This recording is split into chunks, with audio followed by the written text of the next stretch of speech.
Welcome back, my friends, to another Leal Legacy Vloggentary. This is a special episode because if you find yourself down in Orlando visiting the Disney parks, there's something worth checking out and waiting in line for in Disney Springs, and that's Gideon's Bakehouse. I mean, if you're a fan of spooky and cookies, baked goods in general, awesome coffees, I mean, this spot literally made for you. Now, this isn't an advertisement for them. I just happen to love everything about this place. From the decor, from the characters they create, to, I mean, obviously, their baked goods and coffees. I mean, to say they're delicious is sort of an understatement. Some things worth knowing is they open at 10, but they tend to get a line before that, like around 9. If the line gets too long, they do switch over to a virtual queue, and we've done the virtual queue, and it's cool. You know, you gotta show up in person and sign up for the queue, and then they will let you know when to come back, and then you hop in the physical queue, which isn't, more than like a 15-minute wait extra beyond the virtual queue. I mean, beyond well worth it. Apparently, as well, looking on their website, they have a weird history with the building itself, and apparently they've managed to uncover some interesting information about the original owner. So when you go visit, make sure to ask them about the interesting things that they've uncovered about the building itself and its previous owner. Because apparently, I haven't done that yet. This is info I got from their website.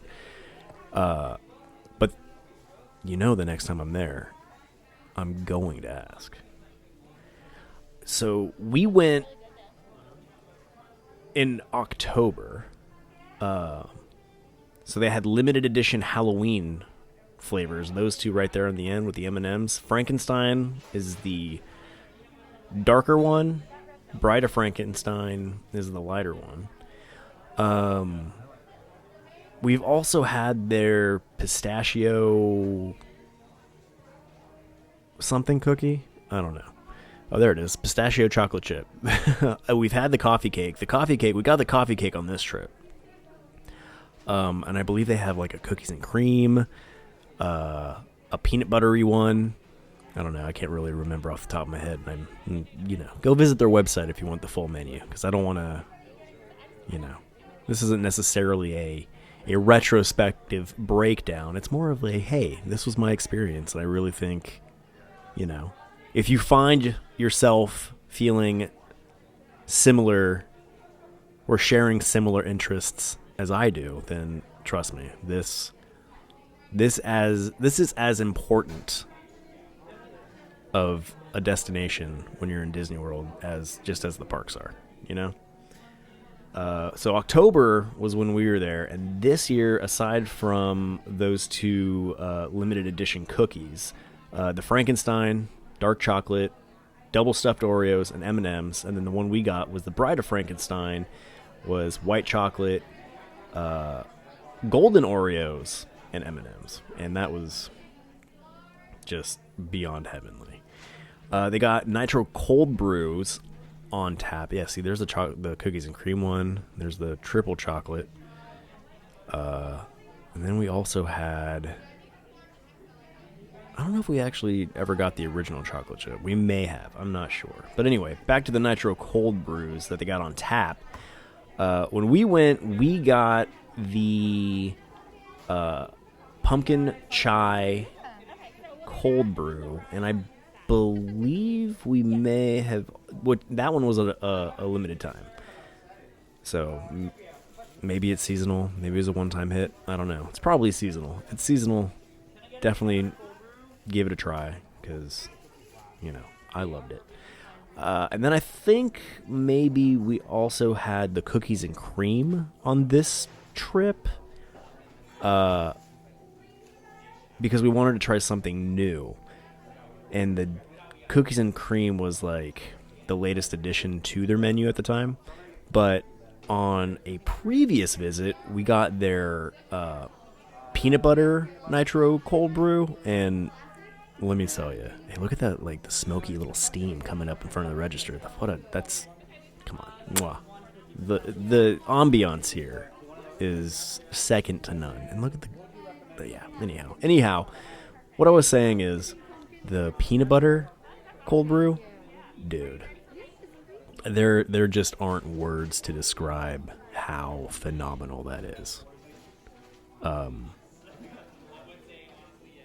mean, look at it. Look at this. Look at this place. Just unreal. It's very reminiscent of 36 Black Art Collective down there. You know, my bro Johnny Nobody's tattoo shop. So I don't know if Johnny's ever tried to reach out to them for anything or maybe some sort of collaboration, but he should if he hasn't already. Maybe that's my job to tell him that. I don't know. It probably is. Maybe I'll try to get that set up. But anyhow, yeah, it's an experience, to say the least. And no Disney World trip is complete without a visit to Gideon's Bakehouse. If you do nothing else in Disney Springs, at least go to Gideon's. I mean, you know, the shopping and whatnot's fantastic, and you can get really awesome souvenirs there that you can't find, you know, away from Disney parks. But, you know, hey, look at little sleepy moose. My cute baby made me lose my train of thought. Yeah, the shopping I wouldn't necessarily say is a grand experience. And a lot of the other restaurants, not so much. You know what I mean? Like, there's other stops for food all over Disney Springs. Like, the dining in Disney Springs, you know, second to none. Awesome. Great. But nothing is quite an experience like Gideon's Bakehouse is. Look how good those look. The coffee cake on the right, Bride of Frankenstein on the left. We try to be fancy sometimes and do a little cross section. Well done. Well executed, if you ask me. Look how good that is. They're so, like, just, I don't know. They're soft, but they're dense, so they're chewy, like a soft cookie would be, you know, where it's baked kind of just underdone, but it's not underdone.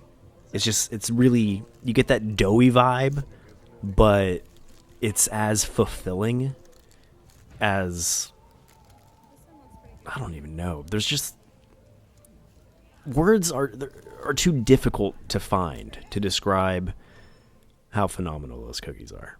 So again, it's an experience. You got to experience it. You got to experience it for yourself. So you find yourself in Disney Springs, make sure you go there, check it out, because again, no Disney World trip is complete without stopping in Disney Springs, really, but more importantly, stopping and visiting Gideon's Bakehouse. Until next time, friends.